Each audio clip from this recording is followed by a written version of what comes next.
But tell me a little bit about your involvement in the community, why you choose to do what you do, the life coaching, and I'm going to get to the sushi rolls here in a minute.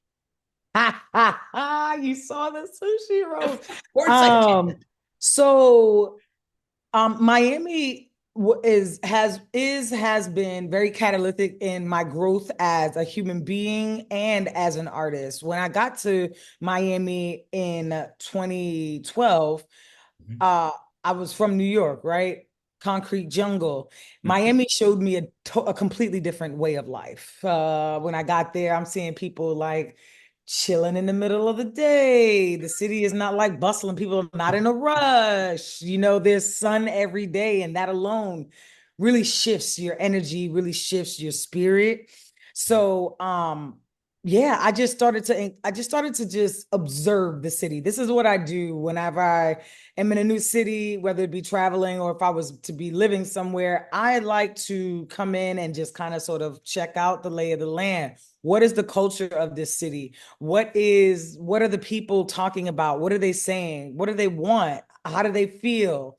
And when I did that, the arts was the main point for me, because at that time I had been a lot of years in of being a choreographer and dancer and dance teacher. So when I got here, there wasn't much dance, but there was a lot of visual arts. So, and I was roommates with artists. So, and that was also when um art walk and all that was happening, and it wasn't what it is today. So I would go to these things. I would go to every opening. It was openings all the time, and it was free wine. I'm like, what? And it was free to go to the exhibition, and I was like, what? And it was just so much culture being given to the city by the city. I fell in love with it. And then I started talking to artists who I admired and who I thought were great, and they were ready to leave the city. And I was like, well, why? And they were like, well, Miami can't sustain me. They're continuously bringing in people from outside and uplifting them, and they're not uplifting our local artists. And I was like, okay, wow. And in my mind, I'm like, well, I'm really loving the artist, because even though I'm from New York City's so huge, and I'm born and raised there too. So I'm not somebody who just came to New York with a reason or a focus. I'm born and raised there. So I'm a neighbor, like I didn't get into as much of the creatives outside of the dance world, in the visual arts world in New York. So I'm like, these people are dope. Like, and so I just thought I could. Like, I just think that there's a lot of power in just saying, I think I could help. And then remembering that we are all connected and saying, well, if this is what I need and this is what this person's saying that they need, then maybe more people need that. And so what does it look like to create containers that can hold that? What does it look like to create spaces that can hold that? What does it look like to create opportunities that can highlight that? Mm-hmm. And that's what I did. And I just continued to do that. I continue to do that, as an artist, as a curator, further down the line, as a filmmaker, further down the line, as a producer. And at this point, I think I would call myself a cultural curator, because I have connected with pretty much anybody who's anybody in art in Miami. And that was just strictly off love. Love made me do it. All right, before we go on, I gotta so you're from New York. Are you a Brooklyn girl? Queens. Everybody always thinks Brooklyn, but I think it's because when my grandmother migrated here from Panama, that she lived in East New York, Brooklyn. And I think because she raised me, maybe I got a little bit of that Brooklyn vibe on me. People always think I'm from Brooklyn, but born and raised in Queens. Yeah, my brother's lived in Crown Heights for about 10 years now, and so you've kind of got, and that's such a fun little. That's a you talk about a mixed community, black, Oh yeah. white, Mhm. Hasidic. Melting I pot, the mean, whole city. Yeah. everybody, and so yeah, that's just so Brooklyn's sort of my default, Okay. Okay. and for that artsy vibe type thing. So yeah, all right. So okay, that part's not for social. That's just for me. Yeah. Okay, so you talked about curating culture and connecting with the arts community and the community in general. is that so? What is that part of what draws you to be part of Pridefête?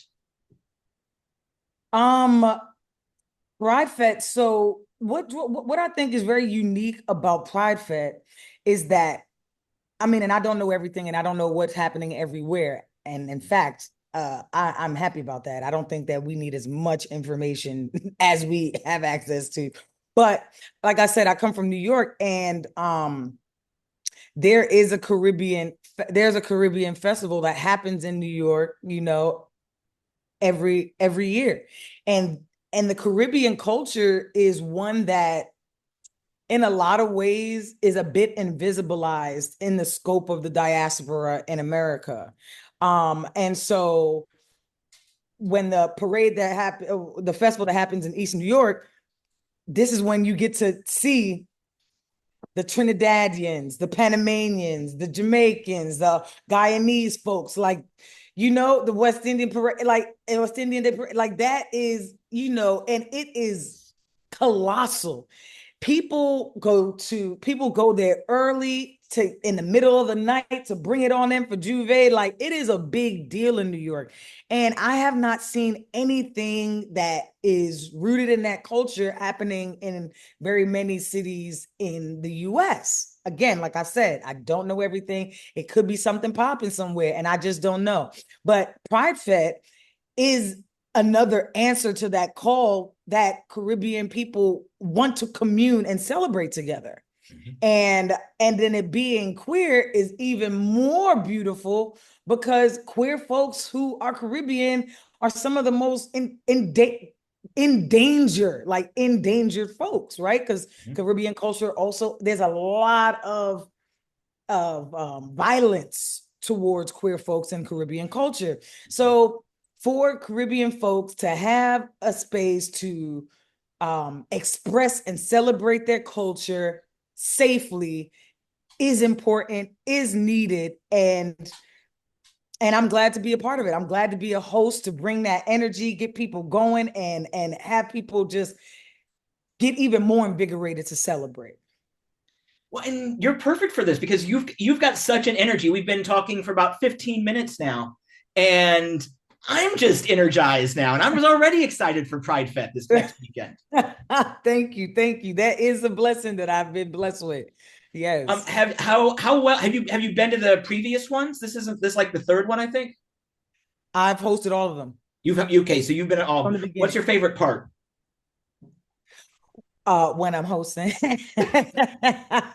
because I get people on the stage, they get to dance. They don't have to be one of the performers, because the performers, I mean, that outside of when I'm hosting and I'm able to engage with the audience, outside of that, the performers are there, they're on stilts, they're on these bouncy things, doing all these, they are getting a workout in, to be quite frank. They are moving. But that's also like the Caribbean culture. It is high energy. It is not like cutesy and 1-2 step. No, it's winding your waist for 15 hours. It's jumping up and down for 10 hours. It's catching a dub or catching a wine on somebody for another 2 hours. Like, it is very much vivacious. So I enjoy watching the performers do their thing, and I enjoy creating space for the audience who's come to celebrate and watch to actually be a part of it. And that's one thing I've noticed, and this is all anecdotal, so you're the expert, so correct me if I'm wrong, but the Caribbean obviously is this huge spread out archipelago, and there's a common thread that sort of runs through it, but each island seems to have brings its own little take on culture. Trinidad's got their own little rituals. St. Martin's has their own. The Bahamians have their own. Heck, the Bahamians are like island to island. So it's like it's unifying, but you also get to learn about other cultures. Yeah, but like also, I mean, yes, but also don't be confused. Just because there aren't many spaces where Caribbean folks can gather and celebrate in this way of festivals, mm-hmm. doesn't mean that they're not engaging with each other. They're very much engaging with each other. And as far as things being just different, I mean, that's everything. That's everywhere, right? Like Brooklyn is different than Queens. and they close, they're closer than Trinidad is to Barbados, So like there is a thread of the African diaspora, but we're all rooted in that, in the diaspora. Yeah. All right. So tell me about sushi. Tell me about what you want to know about sushi. I want to know what makes you an expert on sushi, how you got to be an expert on it. And that's a lie. That's a whole lie. delete. I rebuke this statement. Yeah, no, I am not an expert in any capacity.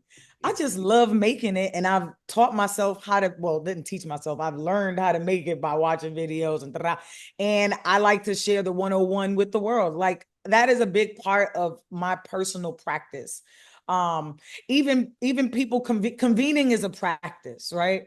And then finding ways to connect with folks is a practice. That is my entire practice. How can I close the gap between another human being so that we can love and care for each other deeper through the work that we do or through the things that we like?